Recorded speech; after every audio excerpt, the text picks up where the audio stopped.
Welcome to In My Opinion. I'm David. This is DavidOnAir. We have our special guest, Tre Floyd here, and his associate, Larry Carter. Thank you for joining me, guys. Thrilled to have you here. We're going to get started with a couple of subjects, a couple of opinions, unpopular opinions, and fantastic conversation. So we'll jump right in. So the first thing I want to talk about, one thing that's been in the news a lot recently is Colin Kaepernick and basically how he ditched the interview. I'm not sure if you guys are really into sports and the NFL, but Colin Kaepernick, the NFL set up a workout for him because he said he really wanted to get back in the league. He ditched the workout and actually went to Riverdale, went to a high school, tried out at the high school, and it was a lot of back and forth about if the NFL was setting him up, if it was a valid opportunity. So in my opinion, he should have went to Flowery Branch where the Falcons practice at. He should have conducted the workout there. He should have done things the way that they asked him to. If he said that he really wanted to get back in the league, they set something up for him, he ditched it. I think that that was a wrong move. So that's my opinion. What's yours? So in my opinion, I feel he did what he felt was best for him. So I think a lot of times celebrities live their private lives very publicly. So it comes off as though he did something very arrogant or he took this thing and went another direction. But for him to move it, it had to be something that happened with him personally that felt like this is the best move for me to do. I don't think it was done out of, say, arrogance, but I think it was just, this is what I need to do and this is what is best for me to do in this moment.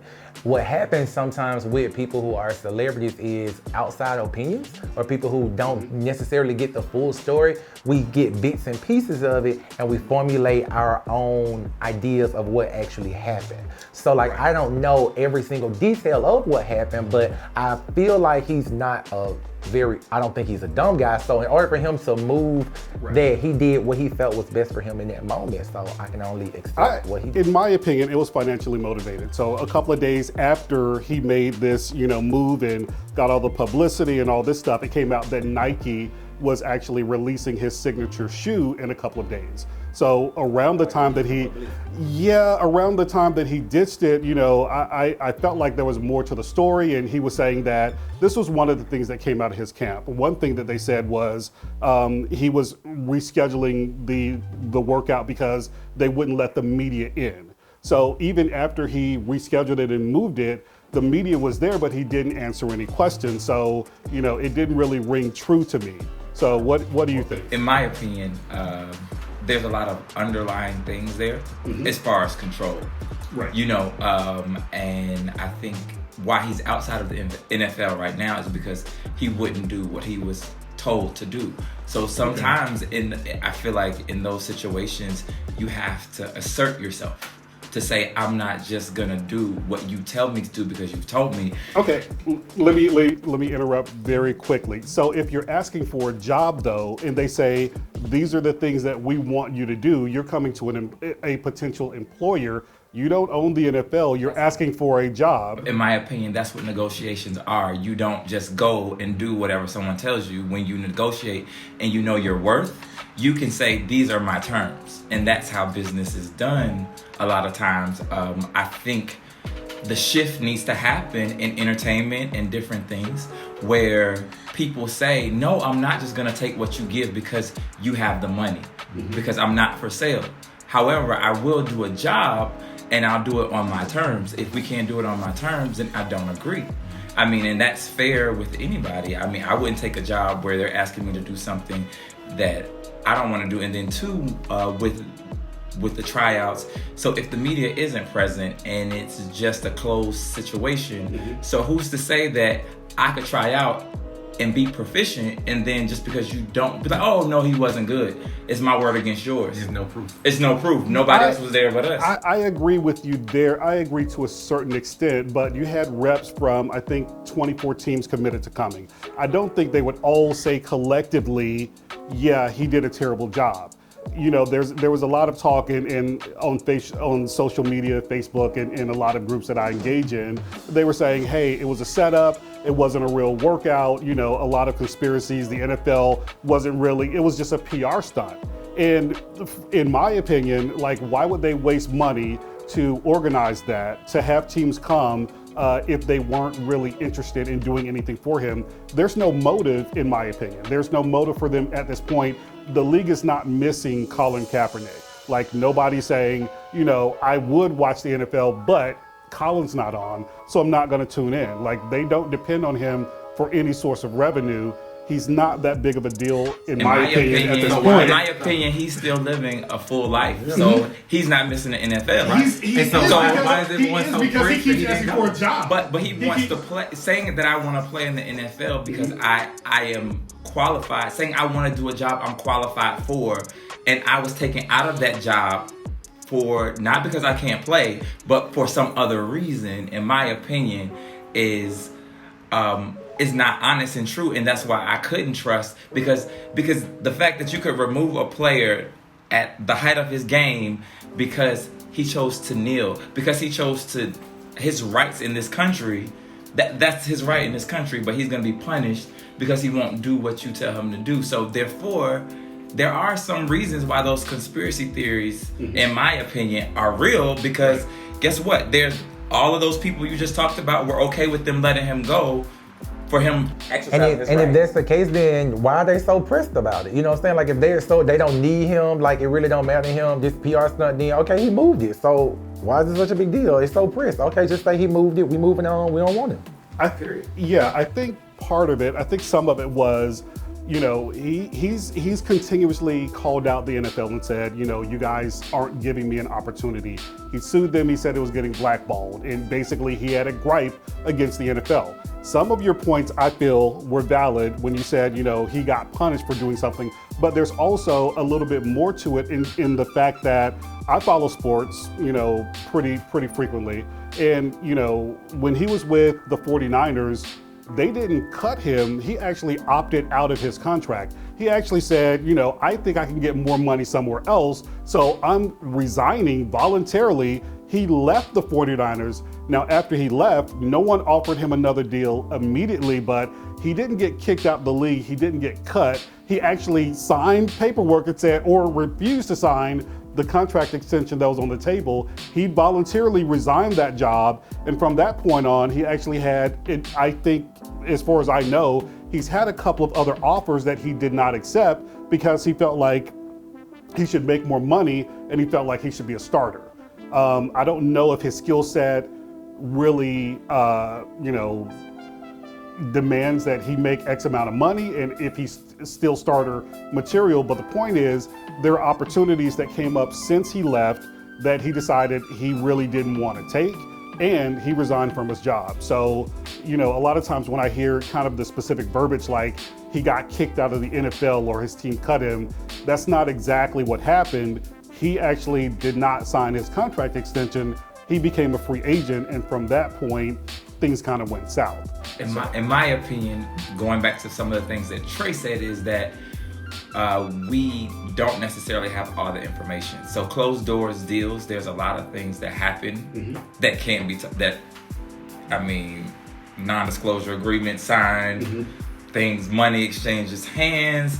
So we don't know. So I think having a trial in the public sometimes is not beneficial because we only have a little bit of different bits and pieces to put the picture together. When things don't generally make sense, to me, I usually am like something missing that's like now, I agree with you, and that's probably the only saving grace. We have a little bit of information from the left, a little bit of information from the right, and it would be really great if he came out and gave us all the missing pieces in terms of exactly what happened, and then we wouldn't have to speculate.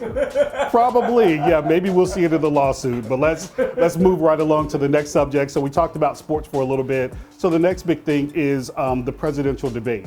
So they actually had the candidates in Atlanta recently. I wish I would have been able to get to Tyler Perry Studios to go see it, but all the candidates were there. And when I tune in and watch the debates, my perspective is which candidate is going to do the most for me? What do they have to offer?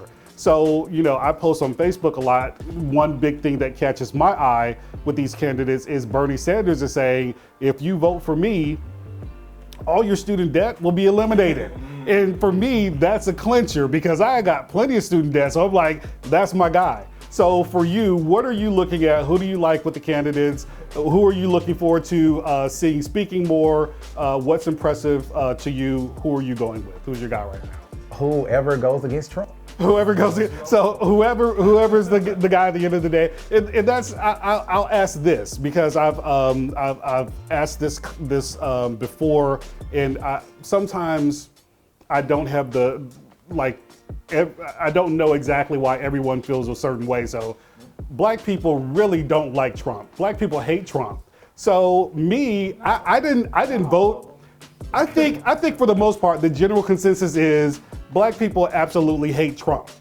I didn't vote for Trump. I don't think that he's doing a terrible job, but it's confusing to me a lot of times where I go on social media and every comment is completely negative. Trump went to the bathroom and didn't wash his hands. His wife looked at me funny. It's just like a constant barrage of information. And I'm like, okay, we don't like him. We didn't vote for him, but why do the general consensus is, why do Black people hate Trump? I'm not the voice of Black people. I can't speak You're the for voice of everyone. Tre I can just Floyd. speak for the voice of Tre Floyd. So in my opinion, why I do not like him as president is I'm a former educator, and that is what I consider one of the most highest, or is the most highest office in the land. And it was once one of the most respected positions in the land.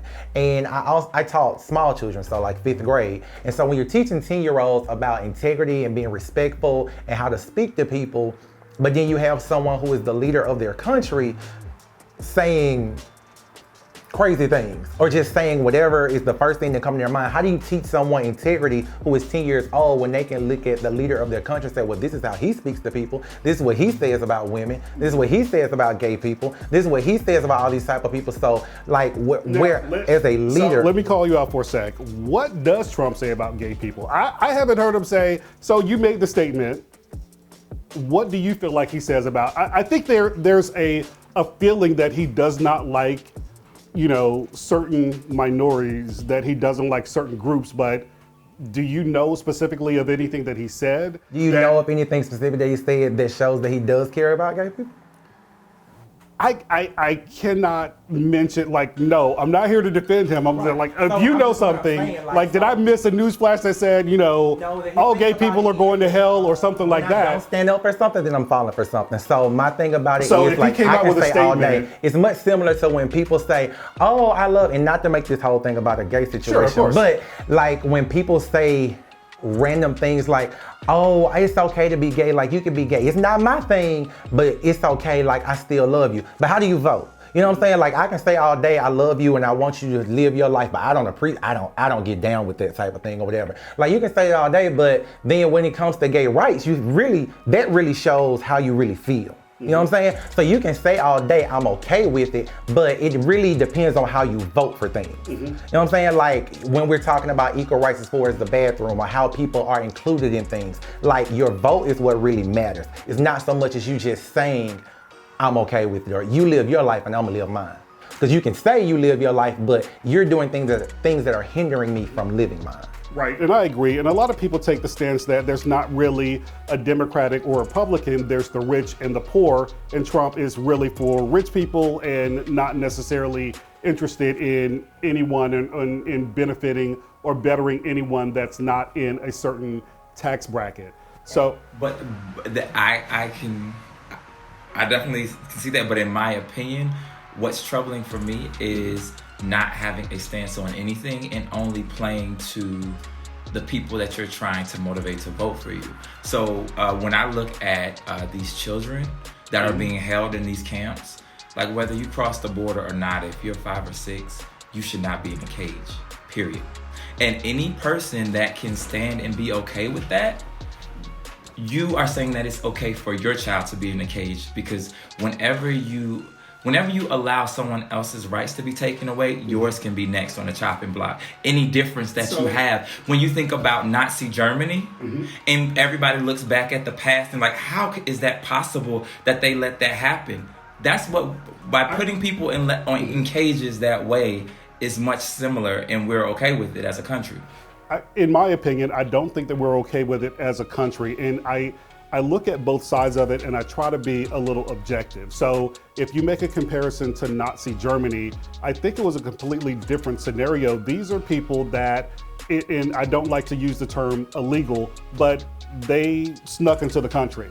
Now there's a story, I'm not sure if you guys are aware, a couple of days ago, I think Tyler Perry actually paid their hospital bill. There was a black couple in Mexico.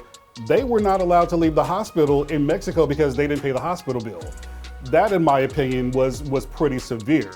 We're talking about a situation where we're talking about the people in detention camps, and we're talking about the children in cages where they snuck into the country. So when you're talking about rights, when you're talking about children, when you're talking about people, don't call them illegal because they're human beings just like you. I said I don't like to use the term. Right. So anybody who calls themselves a Christian or any type of religion, who say you love God or anybody else, if you can put another person, a human being that you can see in a cage, how can you say that you believe on living on love when you are willing to cage a living being as if they're a child, not just an adult, but also a child who had no say so in whether I'm coming to this country or not. I'm just happen to be here. Like I'm 6 years old, so I don't know.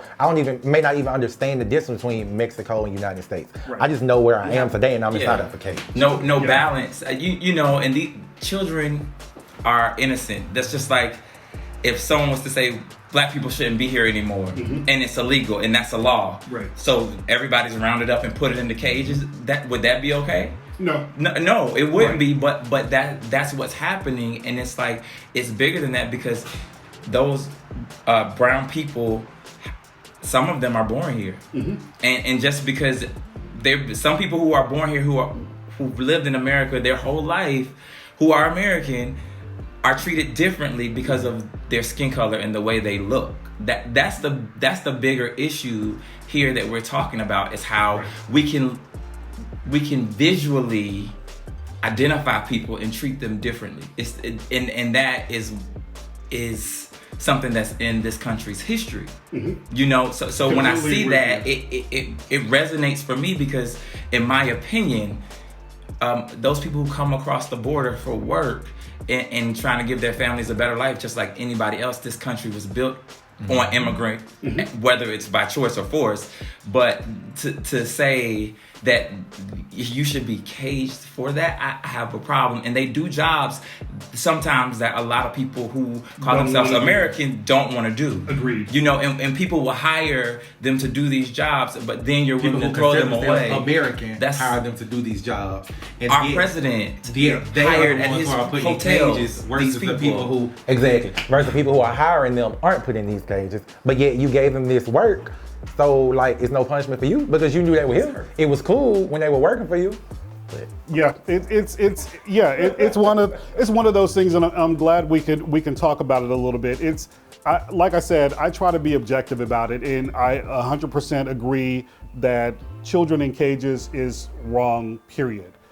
The other part of it, though, in thinking is, what's a better solution? What's a better alternative? Because you can't just say, well, you know, they came here and we can't cage them, so what should we do with them? I love kids. I would gladly open my door, but you know, I could probably only host a couple. So what's a better solution in anything that? But most of them, they're being taken from their homes. They have homes. It's not like they're wandering around. They have homes. Like, they're in fear. They don't have a problem with finding somewhere to live. They're being taken. Some of them are. I think in some scenarios, some of them do have homes, but I'm talking about a lot of times when they're stopped at the border, they're coming across and they're detained. That's the scenario really that I'm talking about, and that applies to a lot of cases where they're coming across, they're detained at the border, and then they're detained. Let me just say this to anybody who has a home.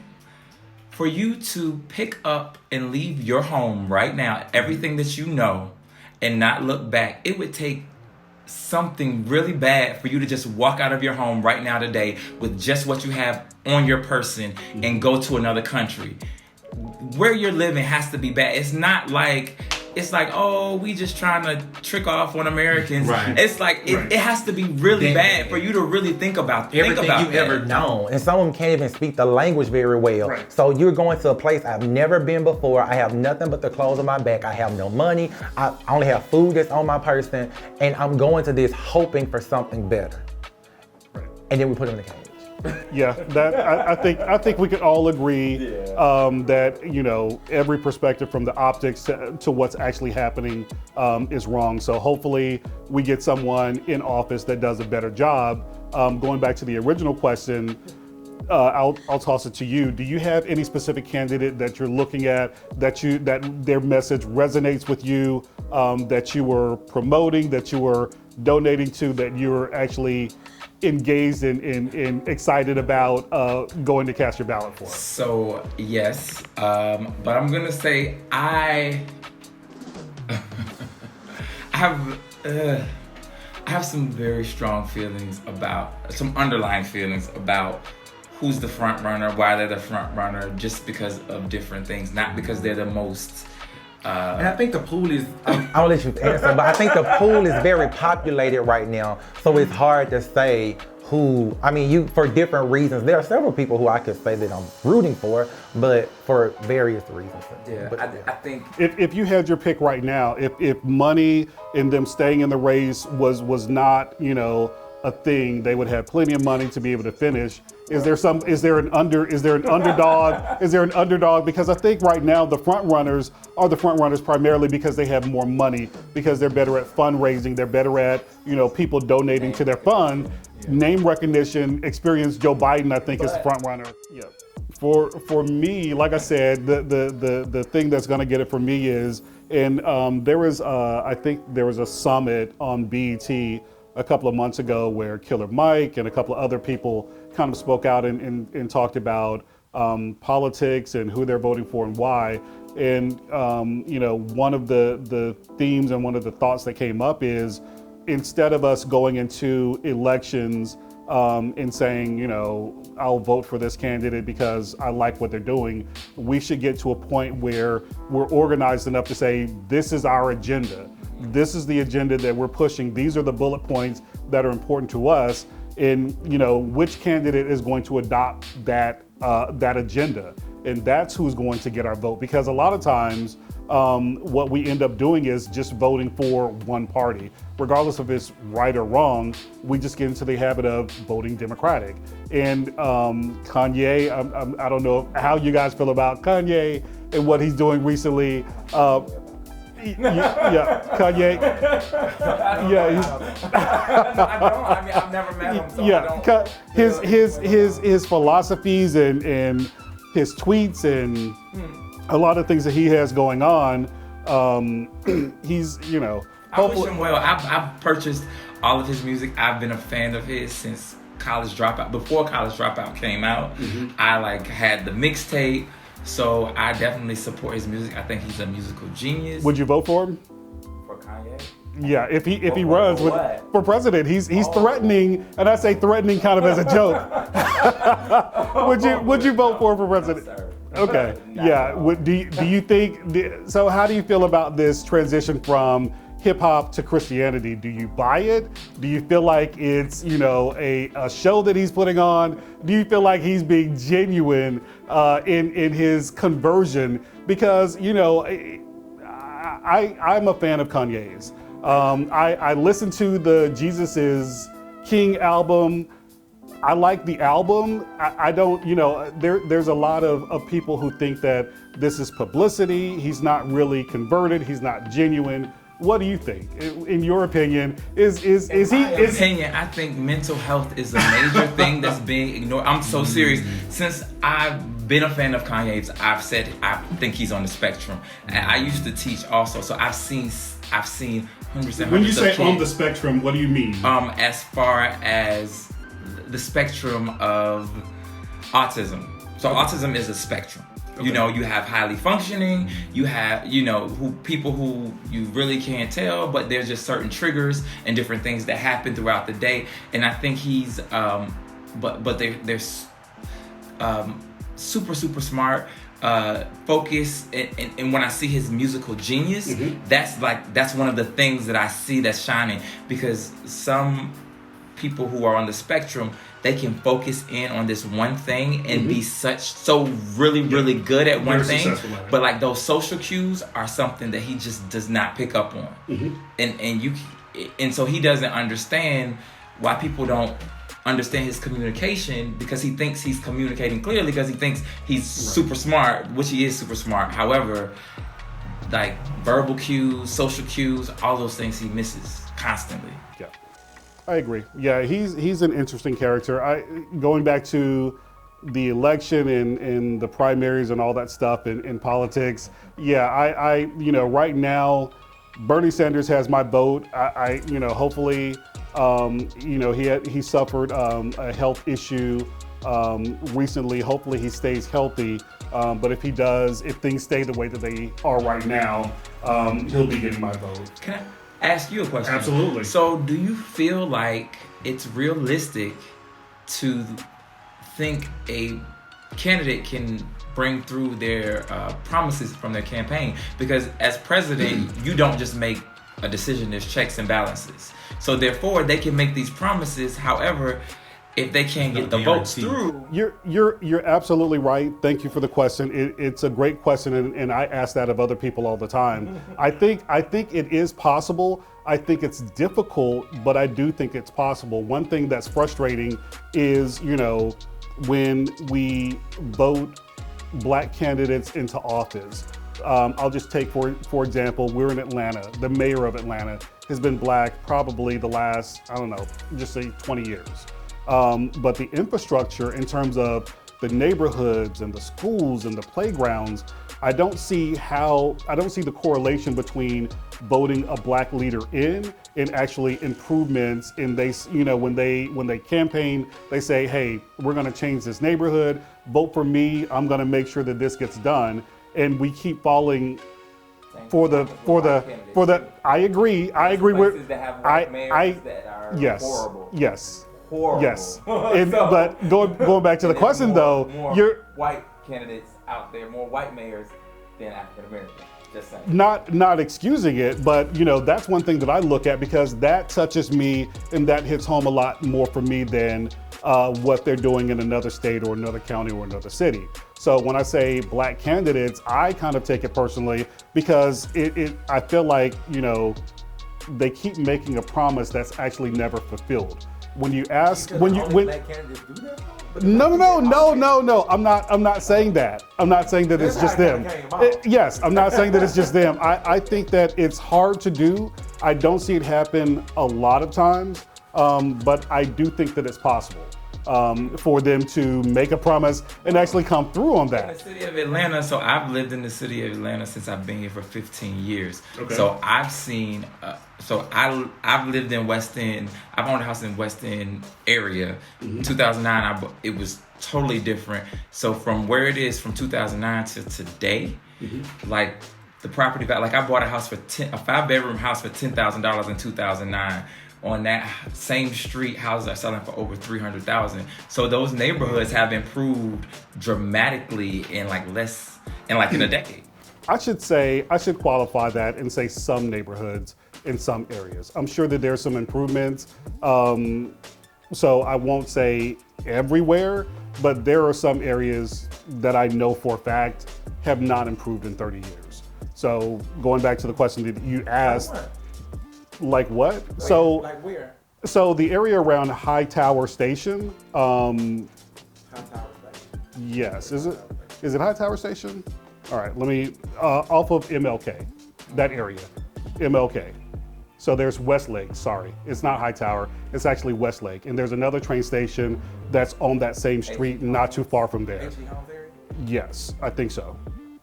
Pretty sure that it is. But train stations there, if you go down Westlake Avenue to Bankhead, that area where that intersects, like that area has not changed at all. So I used to live in that area 35 years ago. Was in it recently, a couple of weeks ago. It has not changed. There's no improvement there. There are no new buildings. There's no new business. That is not a thriving community. It looks the same, actually a little worse, because some of the stores that were there when I was a little younger are boarded up, closed, or just a vacant lot there. So in some areas like you mentioned— In my opinion, those areas suffer not from the leadership. However, and I talked about this with a neighbor last night. We talked about this last night with somebody, that the children who grew up in those areas, when their parents might get older or pass away, they've left and they don't look back. Where you have thriving areas, you need people. So if people abandon their houses or rent them out to like Section 8 situations, just because it's a quick dollar, what happens is that, it becomes dilapidated and abandoned, because a lot of those houses that are owned are still owned by the families who live there, but they don't keep them up. So you think that's more of community responsibility? It's more of the community versus the leadership. Okay, and you agree with that? We have that's fair. And in my opinion, you have to take ownership of yours. Yes. Like, you know what I'm saying? Like, you just said that, like, there was a neighbor, I don't know if you grew up in it, but like you were familiar with it, but you don't live there anymore. And so like people who, and some people tend to feel like when I've made it, I need to go to this side of town. This shows that I've made it, rather than staying in their side of town and building up their community. So like, you can't put that all on leadership when people always leave their community to go to other communities that they feel is thriving more than theirs. And I think it's not all about, a community that's thriving better. There are other factors, from education to crime. There are other factors that prompt people who left that neighborhood and went to go be in a community that had less crime and better education. If all those people stayed, that community would be doing so much better. Because think about all the taxes that they would be paying in their own community. Think about the kids that will be going to that school, because like, kids is not just the school that's bad, it's the kids that come to it that make it that way. So like, if you're doing what you're doing in your home, like, and all those kids go to that school, then the school is that much better. So let me ask you this. If you're a parent and you have children and they're going to fourth grade, for instance, and you live in a bad area in a bad school, and you and your wife say collectively, a bad area, bad school. And when I say a bad school, I'm saying that a school that doesn't really have the funding, doesn't really have the teachers, doesn't really have the security. So that's the scenario. So if you and your wife collectively, you guys make enough money to be able to do better for your children, to move across town, to actually go to a better school district, are you saying to me that if you had that option, that you would stay there and you would actually make that community better, versus giving your children a better opportunity at a better school in a better environment? Are you saying that that's what you would do as a parent? So first off, I'm not a parent. Right. Right. But what I am saying is, it takes a community as a collective. Like, that's one person trying to do something. What I do believe I would do in that scenario is try to make my community better. Like, can I go to the school? Because you have great teachers in these schools. I've worked in those schools. So It's not to say that just because my kid goes to school across town, they're gonna get a better education. You can get a great education. And I didn't go to the best school on the best side of town, and I just think I'm doing pretty good. So it's just, the school that you go to doesn't necessarily make you out to be this phenomenal person. So you can go to a school on that side of town, and be a productive citizen. I moved into the area that I moved into because of that. Because what I looked at, it was the history of the community, and I said, if this was a predominantly African American community where people thrived, why is that not happening? So when I did, I went. Literally, I bought the house, I moved in, and then I went walking door to door, and I knocked on people's door and like, hey, we need to get involved, because the city, the MPUs, I'm not sure if you know what the MPUs are. What's that? It's the neighborhood planning unit. So that's like the liaison between the community and the city of Atlanta. Is 26 MPUs. This liaison between the citizens and the city. So like, they vote on zoning, they vote on different laws, they stay in touch with their council member. So I rallied my community to start our neighborhood association, and then I became the vice chair of the MPU because I wanted us to have a voice. Well, I mean, thank you. And I didn't do it to be impressive, but I did it because I saw like these people go to work and work hard every day, and this is their investment their homes. Like some of them were older, so they were retired. So they paid these homes off, and this is, you know, where they spent their glory days. And it's like, everybody's abandoning it. So like, what can we do to bring this back? And sometimes people just need a leader. Like, I want this to be my great community because I love this community, but I don't really know exactly what to do. So sometimes it just takes that one person who has that leadership quality, who moved to the other side of town, who had they just stayed and just led the charge in that community, it could be a thriving community. I agree. That's a great point. If you're tuning in, this is David on Air. This is In My Opinion. We have Tre Floyd with us. We also have Larry Carter with us. Tell us a little bit about what you've been doing, your entertainment, your thriving entertainment business. Tell us what Tre Floyd has been up to. So I came to Memphis when you guys put the play on there. So it was great. My uncle invited me. I had a great time. It was an enlightening experience for me. I appreciated it. I think it's great. I think the content was great. I think the acting was great. It was a phenomenal experience. I drove way out of the way, but I'm glad that I did. So I'm the first groupie. So tell us. Well, maybe not the first, but yeah, I am a fan of yours. So I'm Tre Floyd, and I do run Tre Productions. It is basically it's a media company or production company here in Atlanta. We do stage plays. That's like the bulk of what we're doing. So last year, the play that you came out to was called Love, Sex, and Marriage. Yep. It went on tour. We did 25 shows of that. Impressive. It was, thank you. It was a phenomenal experience. Love, Sex, and Marriage was about this DL gentleman who was signed to a major record label. The record label wanted him to be with a female. They pair him with a female on the Rewind just a little bit in case people didn't catch that. You said he was he said, you talk kind of fast. You said he was a DL. You said he was a DL gentleman. So. He was a down low gentleman. He was a gay man who was living his life on the down low. He was signed to a major record label, and they had paired him with a female artist on the label so that people wouldn't know that he was gay. As the story unfolds, he meets a guy that he then falls in love with, and so he then has to choose between living his life with the person that he loves or keeping his career, which is a real situation that some people face today. Agreed. So it turned out really well. We got a lot of support from it. Super excited. We'll probably be bringing that back actually later this year during Pride Month. The next project that we actually have coming up is called Before Black Lives Matter. Mm-hmm. It is a phenomenal production that is coming. It's going to be touring February through April. It premieres February 7th here in Atlanta. It is about a young man who lives on that side of town.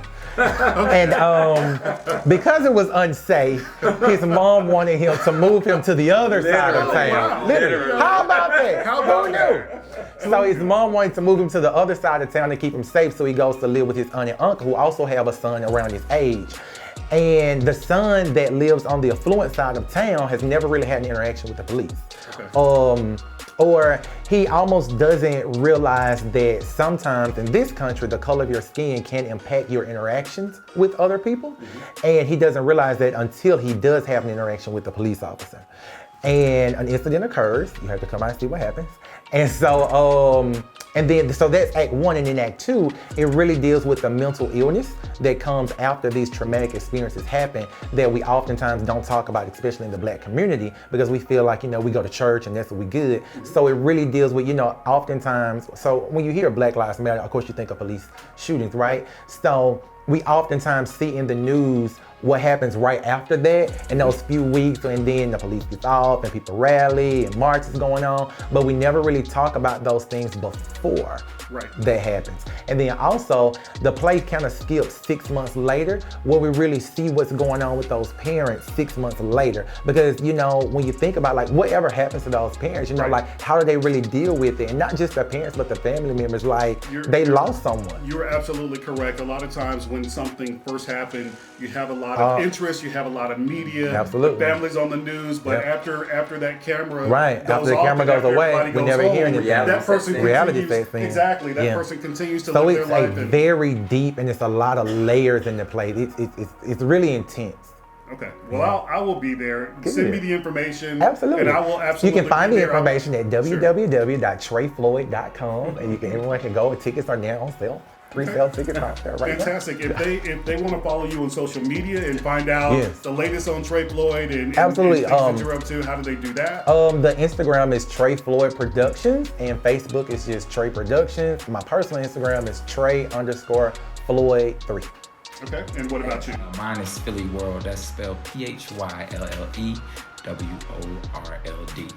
And what I want to add too is because it is so heavy, what we're doing, we're having a panel after the play to really have some community members, police representatives, and some mental health experts really kind of have some discourse around like some things we can do to be proactive in our communities instead of being reactive. Okay, absolutely. So a question for you. Being Black, and I think you're gay as well. So just want to make sure you are. Okay, all right. So we've confirmed that. Do you the both of you, or maybe just you, do you feel like you have more scrutiny, you're more hated on, it's a more difficult path for you with what you do because you're a minority, first of all, and then on top of that, you're gay, so it's like kind of you're a double minority. Do you get a lot of blowback for your content, for your plays, because of your lifestyle or the things that you're for or against? Or yes, I get a lot of blowback, but I also get a lot of support as well. I was recently at an event where I heard someone say a quote that I take my chains and turn them to wings. Okay. And that kind of stuck with me. So oftentimes, take your chains and turn them into wings. Mm-hmm. So whenever someone kind of tries to hold me down from something, saying like, "Oh, this play won't do well because it's about this," or "This won't do well because it's about this," it's just chains. So you just take those and like, "Let me show you." Absolutely, that's a good way to look at it. What about you as an actor? And I have to say, there is definitely that privilege that exists. So I exist in a space where I do get privilege. So I just want to acknowledge that because I think there's power in acknowledging that there are privileges that you do receive. Mm-hmm. However, I do feel as if it's a lot harder. Like I see some people hiding who they are or themselves because of that. Mm-hmm. So they don't want to be associated with anything gay. They don't want to play a gay character. That they'll shun anything connected just so people don't associate them with who they are, which is a very trying. I think it's unfortunate, but it's kind of the choices that some people are left with. Either come out and face the repercussions or some of the negativity, or be who you are. And that's one thing that I appreciated about the play. The main character was true to himself.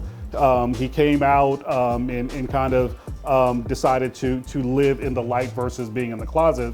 So that was inspirational, absolutely. But I think it is a hard choice when you say, okay, if I come out, I'm going to be looked at differently, and especially for us here in Atlanta, in the South, in the Bible Belt, where a lot of people, will crucify you, absolutely, because of you're open-minded and you don't have a problem with this, and you support things that maybe people absolutely. Yeah, I was having a conversation, a couple of weeks ago with my kids about homosexuality and kind of how I feel, which side of the road I'm on, and what my feelings are. And I said, no, we can absolutely have an open discussion about it. So I told them that initially my feelings were, it was not something that set well with me because that was my background and that's how I was raised. Once I went into management and I dealt with a lot more variety of people than I would typically see on a regular basis or interact with. And when you're making managerial decisions, it's wrong to look at someone a little bit different because of what they decide to do and because of their life choices. So that was kind of a wake-up call for me. And from that point, it was kind of, I got a lot more comfortable with accepting it. A lot of people are closed-minded, but I try to evaluate kind of how I think about things and kind of how I feel about things periodically. So I said, if I don't have a problem with it, if that's something that, you want to do, then I will support you as a person because I'm a father first. You know, and at the end of the day, everyone is responsible for making their own decisions. I don't have to agree with it to love you and care about you and support you. So that was kind of my message for them. It was kind of, I was on one side of it, and now I'm on another side of it. This is why, and this is kind of my growth and my, maturation. I appreciate you sharing that, just Sure. because there are so many parents in the gay community who don't have that conversation with their kids, or that conversation doesn't necessarily go like that. And you see that all the time in the LGBTQ plus community. So I appreciate you just for having that conversation. I do too. And I think you spoke about love, sex, and marriage. And that was important for me of telling Darren's story, because in the stories that I've heard, me personally, up until that point, the DL man was always the villain. Mm-hmm. He was always hurting everybody and but nobody ever looked at like from his perspective right. Of like, he's really a victim of circumstance, because it's like, do I give up my livelihood, my family, and everything I've known in my life to this point? Or do I just keep this secret and keep everybody else safe and happy? Right. You know, and that was really an opportunity to show people, like, I think when you can humanize someone's experience, it really makes it so much easier to have empathy, even though you don't experience or walk in that walk. You can feel it. I completely agree, and I think the media plays a huge role, because unless somebody is telling that story in that context, a lot of people like me would not. You're right, they usually are cast as a villain, and unless you put on a play like that and show things from a different perspective, people like me would not have an opportunity to look at it and say, you know what, yeah, that is right. I do see where he's coming from. I can, relate to him. And because that image has been empathy. embedded in you so much, a lot of people didn't want to come see the play simply because they're already in their mind, the DL man, that's a gay play. Right. And you as a straight man, you say yourself, like, you enjoyed the play. And there's so many people, you can learn from it, you can relate to it. Like, that may not be your struggle or your issue, but you can relate to like the things that he was going through. Like, I understand there's a situation here, what's happening. So it's unfortunate that people have been so embedded about what DL is and how it's been so much of a villain type person or characteristic that some people aren't open-minded enough to just see how some DL people can be. I think the main thing is having the dialogue and having exposure. That's the best thing. There's no magic bullet for solving a lot of racial issues and how people feel about different things. But as long as the conversation is taking place, I think that's the first step. So to touch hearts to change minds, and that's what I remember. I heard that quote from a civil rights leader. I can't believe it, but like, you can pass the laws, but until you change someone's heart, you can't change their actions. And that's kind of where the power in the entertainment, I feel, comes from, is because you can touch people's soul in a way that like having a debate or changing a law doesn't do, Absolutely agree with you. So in wrapping up, any closing words you want to leave us with? Exactly. He's always the salesman. I'm just saying. But yes, TreFloyd.com is T-R-E. I didn't spell it for you. It's T-R-E-F-L-O-Y-D. Tre Floyd, because a lot of people put a Y on it. But it's TreFloyd.com. Go and check us out. Seriously though, like, the upcoming play is just so, I promise it can possibly change your life. If you leave without at least shedding a tear, either we didn't do our job or you just real cold-hearted. But no, it's a really great play. Would love to share with you all. And thank you for having us here. Absolutely. I enjoyed the conversation. Anything you want to leave us with? Anybody that you want to shout out to? Anybody that you, any charities, any organizations that you want to wave at? And voices. Well, no, it's really important. Elevating voices, because it does give a voice to those people who are voiceless. Telling these stories that sometimes don't get told in mainstream media, I think is really important. And I just want to shout out to every person, big, small, who has supported anything that we've done. Everything that you've supported is why we're here and why we can continue to do what we're doing. So we are so grateful for everything that you do. So thank you again. Okay. Thank you guys for joining us. Again, this is David on Air. This is In My Opinion. It was great having these two guests with me today, and look forward to interviewing them again and people similar to them in the future. So thanks for joining me, guys. It was great. It was a pleasure. Thank you for joining us, and we'll see you again soon. Thank you.